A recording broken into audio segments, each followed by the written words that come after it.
Para umat kagunganipun Gusti Allah ingkang saestu kinasih wonten ing Gusti Yesus Kristus. Salam tentrem rahayu.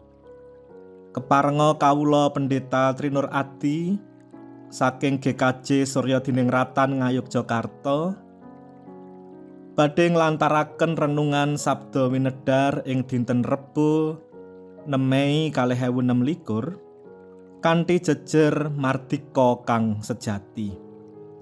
Wondene waosan kitab suci kapethik saking Injil Yohanan bab 8 ayat 3 setunggal lan 3 kalih ingkang mekaten.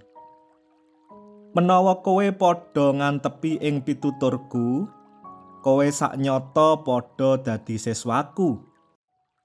Sarta bakal padha mangerti ing kayekten lan kayekten iku kang bakal mardikakake kowe. Mekaten pamaosing kitab suci.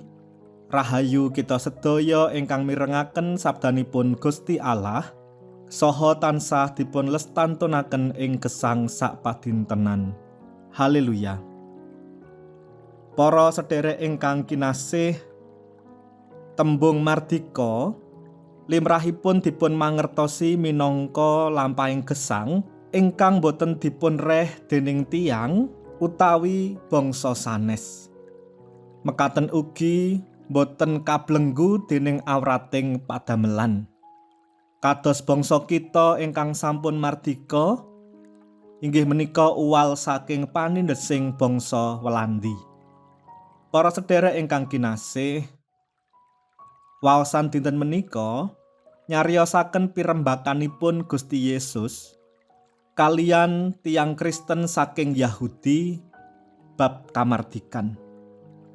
Tiyang Yahudi nggadhahi pamanggih bilih piyambakipun sampun mardika awit tedhak turunipun Abraham ingkang boten nate dipun reh lan ngawula dhateng bangsa sanes. Nanging Gusti Yesus mucalaken menawi mardika menika boten namung uwal saking panindesing bangsa sanes.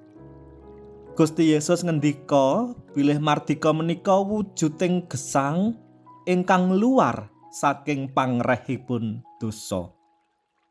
Dene tiyang badhe saged luar saking pangrehipun dosa sauger pitados dhateng piwucalipun Gusti Yesus menawi panjenenganipun menika juru wilujeng ingkang kuwaos ngapunteni dosa. Saklajengipun boten namung kandhek ing pitados, piwucalipun Gusti menika kedah dipun antepi, dipun lampahi wonten ing gesang padintenan.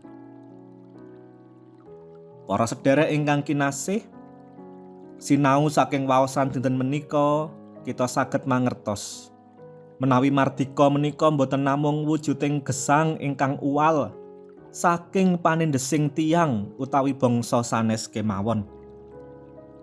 Mardika menika ugi nggadhahi teges boten purun malih kacencang ing panguwaosing dosa lan pati, ngendhani pangrengkuhing piyawon lan namung mituhu dumateng kersanipun Gusti. Dene kamardikan sejati menika saged kagayuh sauger kita setya ing iman lan nindakaken dawuhipun Gusti. Mardika kang sejati menika sanes kesempatan kangge nglampahi dosa ananging kangge nindakaken dawuhipun Gusti. Amin.